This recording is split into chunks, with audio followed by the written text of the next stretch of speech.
Y dentro de cirugía oncológica hay varias subespecialidades y yo me dediqué a la mastología, que es es la especialidad médica que trata enfermedades de la mama, benignas o malignas, en lo que es diagnóstico, tratamiento y seguimiento de todo lo que es enfermedades mamarias. Es una carrera que te demanda mucho, pero en realidad yo pienso que es la más bonita y le doy las gracias a mi padre que en su momento, en el año 88, me exigió ser médico y yo siempre pienso en dejarlo bien a él y rindo un homenaje a su memoria y trato de hacer que yo y mi unidad de mastología, que se creó el año 98 en la clínica Ricardo Palma, fue la primera unidad de mastología de una institución privada en el Perú.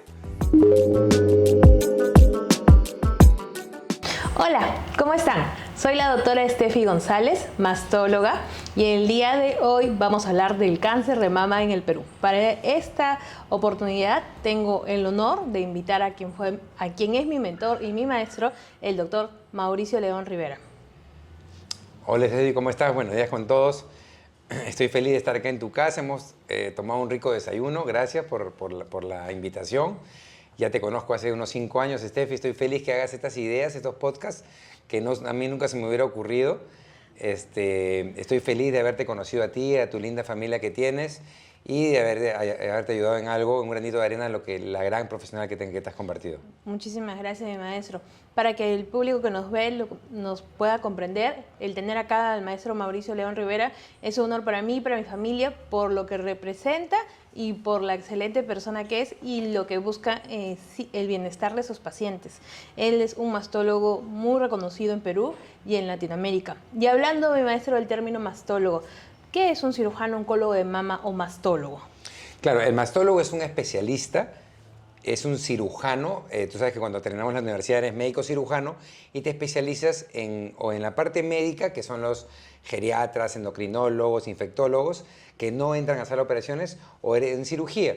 Y en cirugía tienes varios tipos de cirugía. Tienes urología, traumatología, ginecología u oncología. Y dentro de cirugía oncológica hay varias subespecialidades y yo me dediqué a la mastología, que es la especialidad médica que trata enfermedades de la mama, benignas o malignas, en lo que es diagnóstico, tratamiento y seguimiento de todo lo que es enfermedades mamarias. Y mi maestro, ¿qué lo llevó a elegir mastología como... ¿Hubo algo en peculiaridad en su historia personal que le llevó a elegir mastología como su especialidad? Sí, bueno, en realidad yo quería hacer, nunca lo he dicho en público, pero algo que era típico en la época donde yo terminé el colegio en el 88, a mí en realidad yo no escogí ser médico.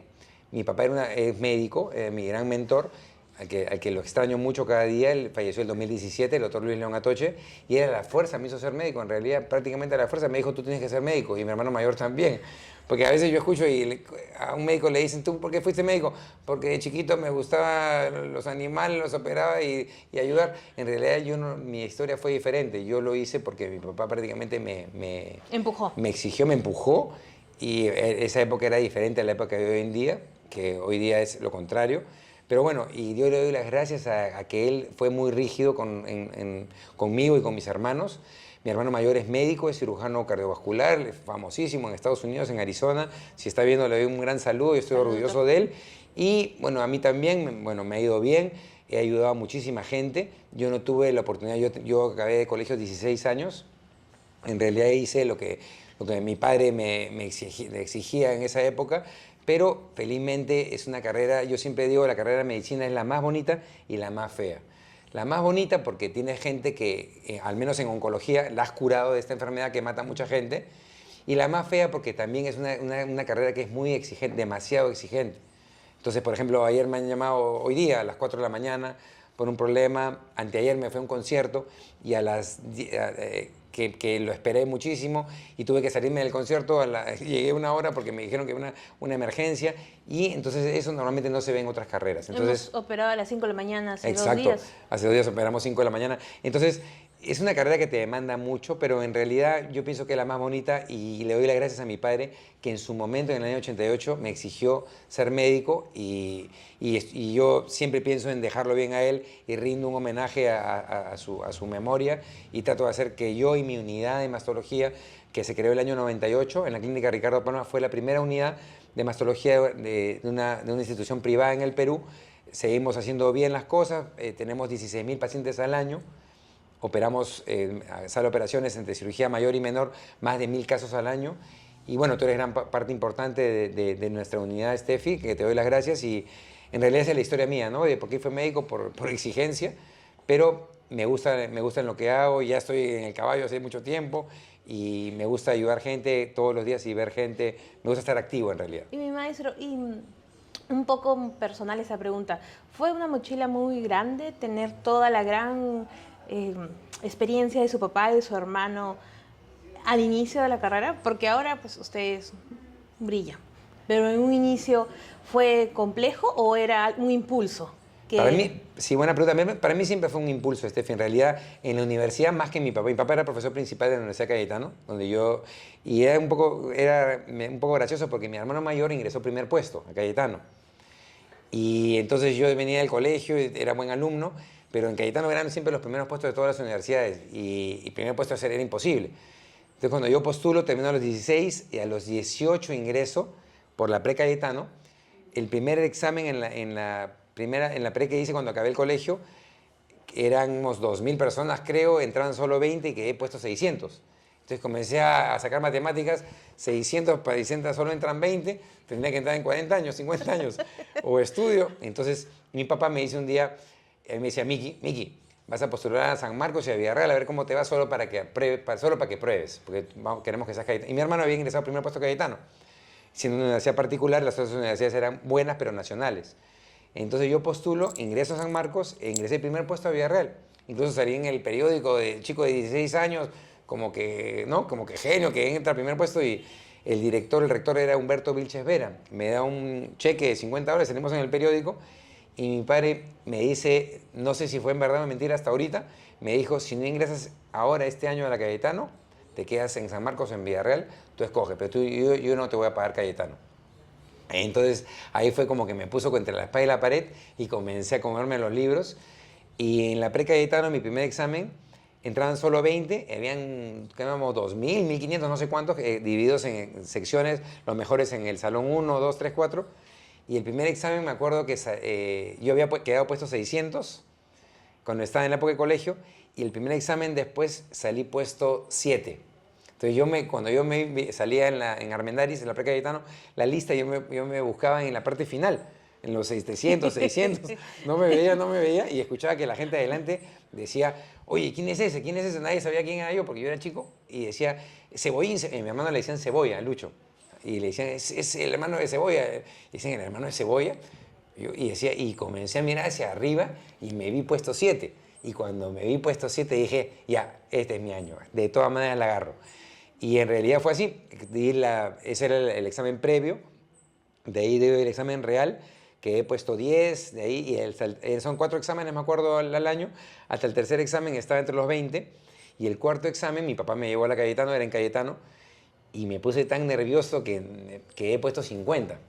Y casi me pongo a llorar, en realidad dije, ya estoy fregado, no voy a entrar. Felizmente que a los 20 de arriba todos nos pusimos nerviosos, y todos bajamos, entonces al final entré puesto 13. Y feliz, pues, ¿no? Entonces, y ahí comenzó. Y cada vez que entraba en la universidad, mi hermano es un capo, y cada curso que tenía fisiología me decían, oye, tú eres el hermano de Lucho, ojalá que seas tan bueno como tu hermano. En histología, en microbiología, en todo lo conocían a mi hermano, porque era el pregrado, ¿no? Mi papá era profesor del posgrado. Entonces, eso siempre me ayudó, porque no quise, y cuando fui avanzando en la universidad, infectología, el doctor Gotuso, mi gran amigo ahora, gran amigo de mi padre, entonces para no dejar la mano a mi papá, comencé a estudiar y todo me fue bien felizmente. Entonces, esa fue mi época de pregrado, y cuando ingresé a neoplásicas, mi papá ya era jefe de cirugía, jefe de departamento de mama, y siempre por no dejarlo mal, yo también trataba de hacer las cosas bien. Es una residencia en mi época muy dura, tuve una promoción muy buena de doctores que casi todos, 10 cirujanos, los 10 les va bien. Estuve muy grato de esa promoción tan buena que tuve. Muchas gracias, maestro, por compartirme parte de su historia. Y ahorita entrando en el tema del podcast, ¿nos podría contar cuántos son el número de casos de cáncer de mama en el Perú y cómo se compara ese número de casos con otras realidades como Latinoamérica? Claro, el cáncer en el Perú en general, tenemos muchos casos de cáncer, tanto así que es la segunda causa de muerte en el Perú. más o menos hablando de cáncer de mamas, tenemos un subregistro. No tenemos en la selva no hay casi registro, pero se cree que hay 7.000 casos por año.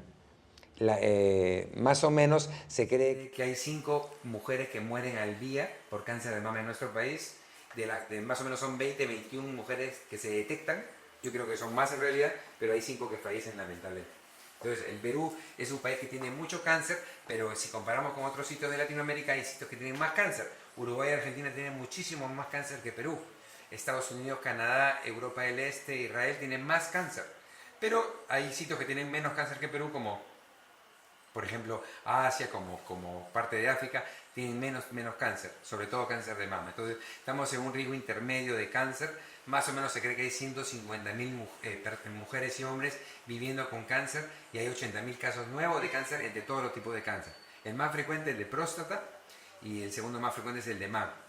Y esa es la estética que manejamos. ¿Y cuáles son los problemas que enfrenta para el tratamiento de cáncer de mama en la realidad peruana?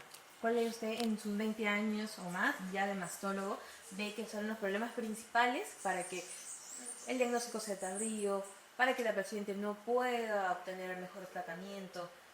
Claro, el problema, como mi padre decía, cuando le preguntaba a papá, yo de chiquito le preguntaba, ¿no? Yo he crecido en realidad entre oncólogos, porque mi papá era toda su vida en oncología y mi papá estudió en Colegio Nacional, estuvo siempre y llegó a ser muy famoso en cirugía oncológica. Y él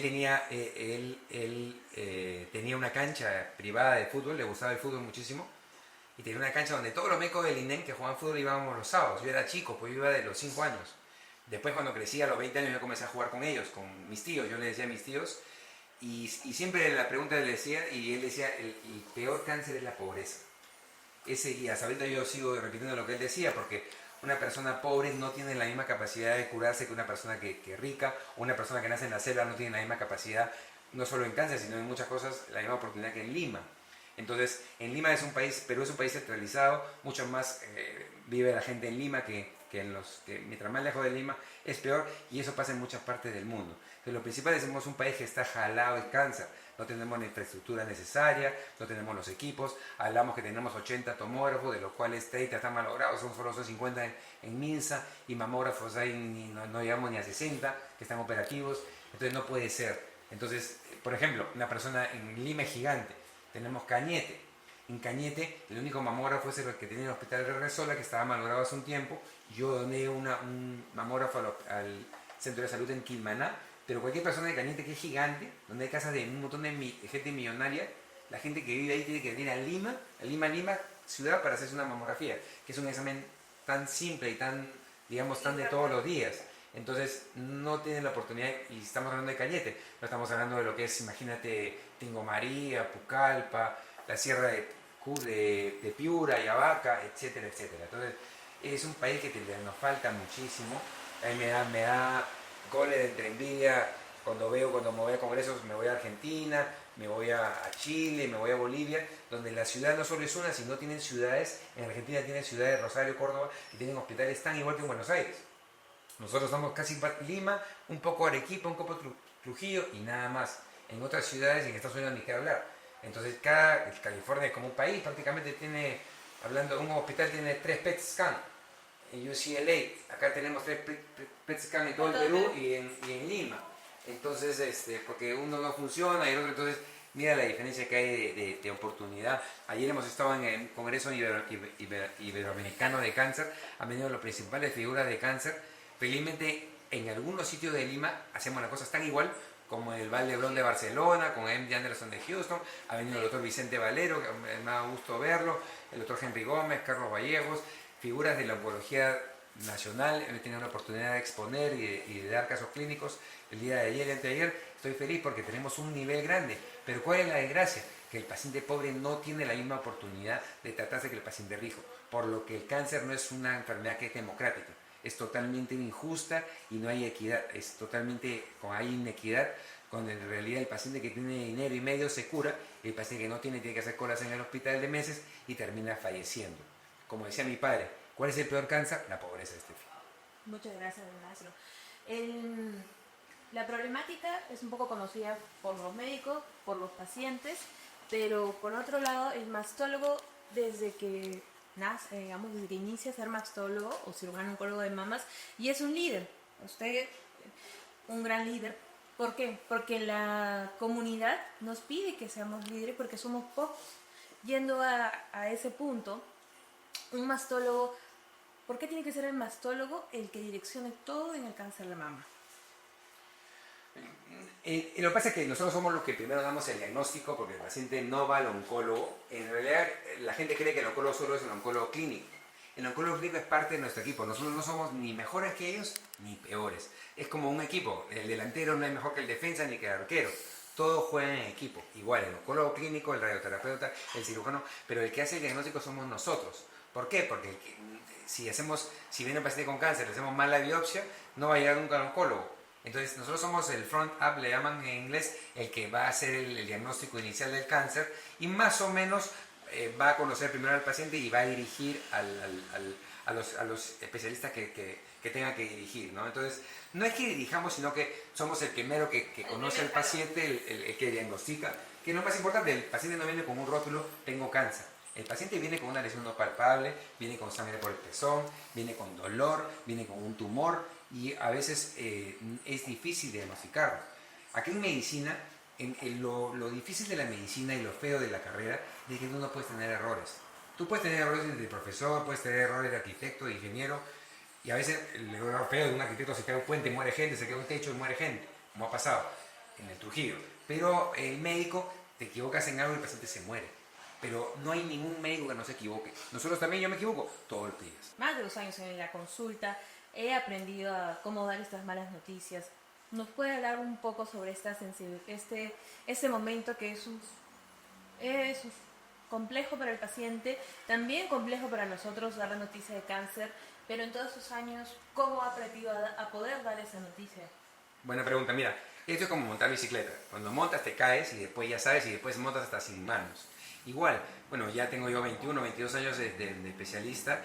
Ya se da cuenta, tienes que ver primero, no a todos darle la misma forma. Hay pacientes que cada uno tiene su tiempo. Yo soy una persona súper hiperactiva, no puedo estar quieto. Entonces, yo soy de agarrar al paciente y ya, solucionar el tema ya. Ya, señora, de una vez, mañana, pasado, la otra semana. Porque es mi forma, pero yo he aprendido en los años que hay pacientes que necesitan su tiempo. Dirá este doctor que este es medio loquito, que es muy raro, y vienen al mes y yo le digo: señora, ¿ya se operó? No, doctor, recién he decidido operar. Entonces el médico tiene que respetar el tiempo del otro, porque no todos son como uno. Entonces cada uno tiene su tiempo en todo, no solo en una decisión tan difícil que es el cáncer, porque nosotros todos los días, como vemos todos los días cáncer, ya nos insensibilizamos en el sentido: ya señora, mañana entramos a sala. Hay gente que nunca ha entrado a sala de operaciones y tiene miedo a morir. Como cuando me operaron a mí una vez del apéndice y pensé que me iba a morir, me puse nervioso y todo. Igual, entonces siempre es bueno el médico estar en el otro lado y respetar el tiempo de cada persona es distinta. Entonces, eso, dar una noticia o muchas cosas no te enseñan en la universidad, no hay curso de cómo dar una noticia. Señora, le digo, esta es una mala noticia, pero hay pequeños milagros. El milagro siempre hay que creer en Dios. El milagro no es que vas a tocar el dedo y se va a desaparecer el cáncer, eso no hay. Eso solo lo puede hacer Jesús. Pero sí el milagro de que el cáncer no sea tan agresivo, que no haya hecho metástasis, y si ha hecho metástasis, el milagro que responda al tratamiento y que el paciente viva bien felizmente. Y si el paciente lamentablemente tiene que morir, el milagro sería el buen morir, el morir sin sufrimiento. Entonces hay muchos tipos de milagros y eso es lo que uno tiene que ver, no el vaso medio vacío, sino medio lleno.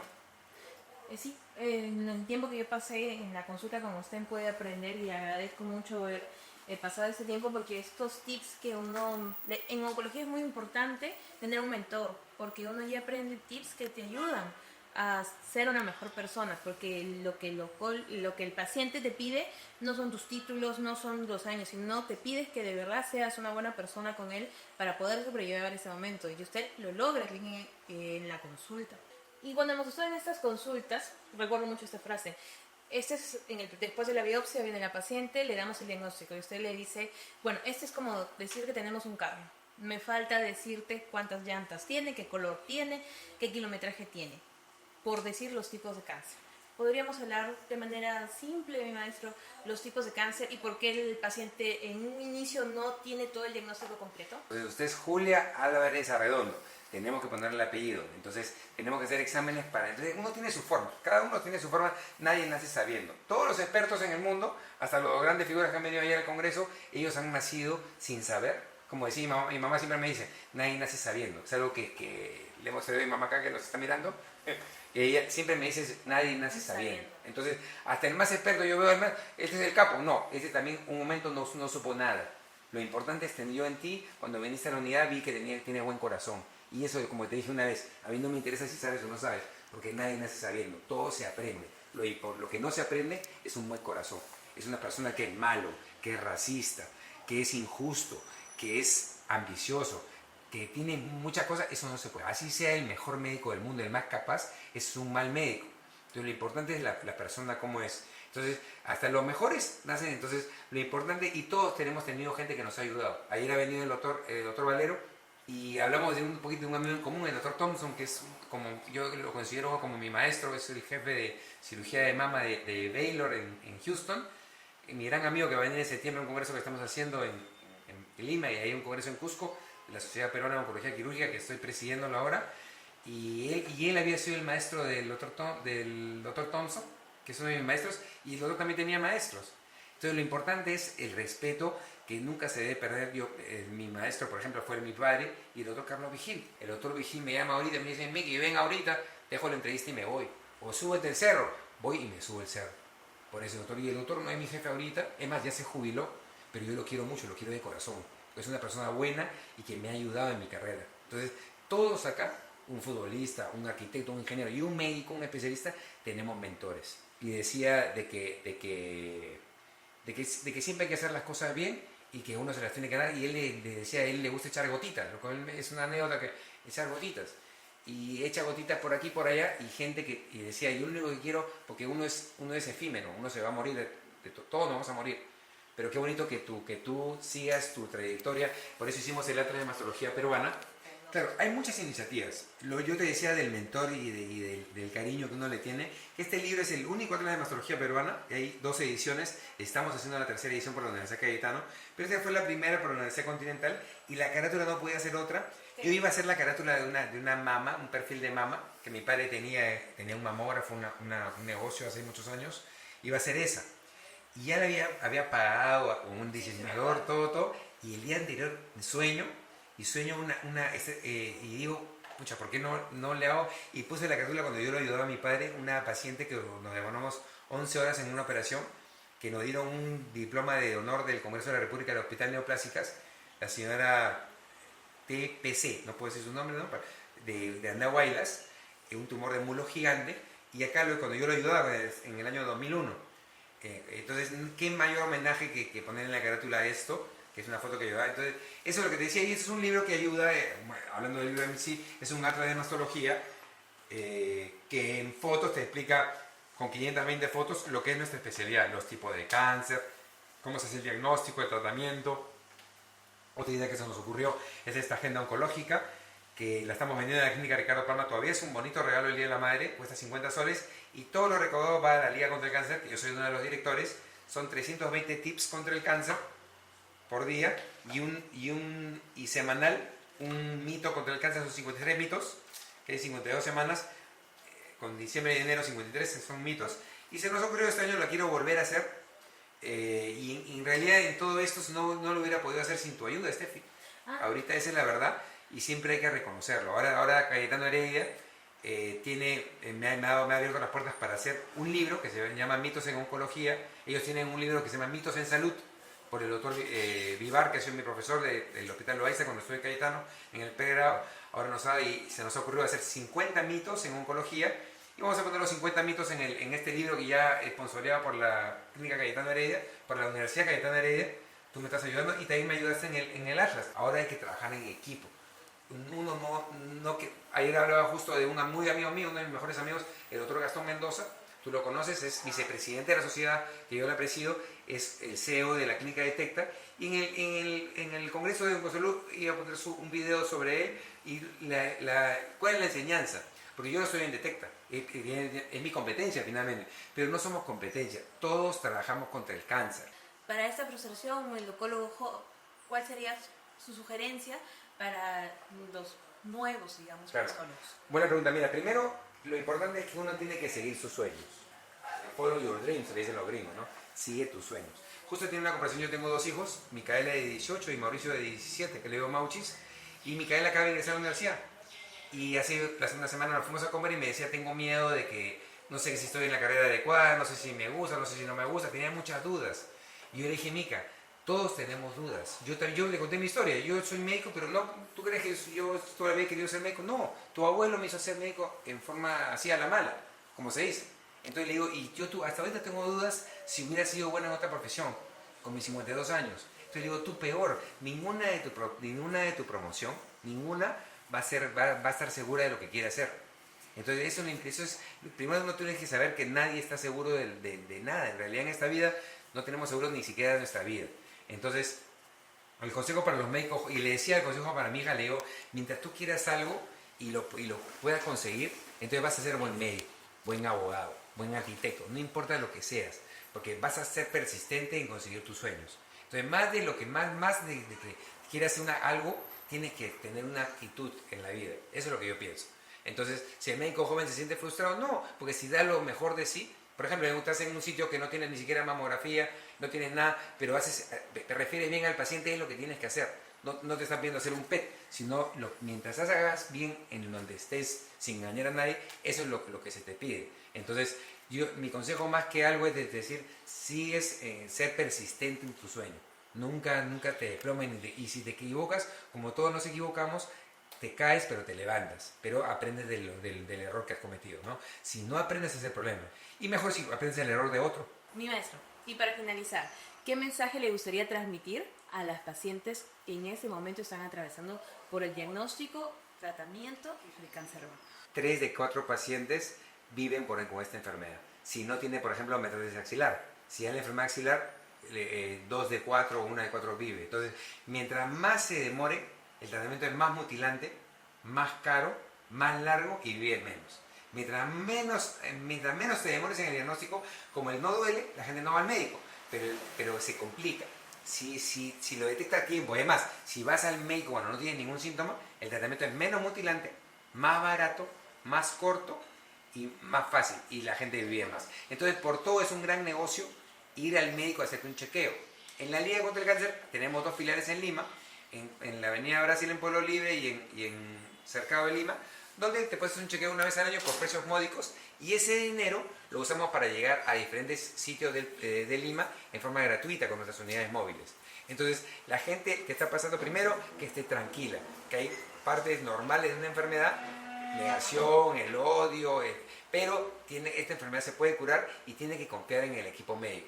Si tienes un médico que no te gusta, entonces cámbialo, señora, cámbialo, no está bien. Si algo que no le gusta o desconfía, siempre le preguntan al doctor, ¿y qué va a usar? ¿Y qué sutura va a usar? Yo le digo, oye, cuando tú te vas de viaje y agarras un avión, tú no le estás preguntando al piloto, oye, señor, el piloto, ¿te has peleado con tu mujer? ¿O has tomado ayer? No, pues tú confías. Entonces, señora, simplemente usted confíe.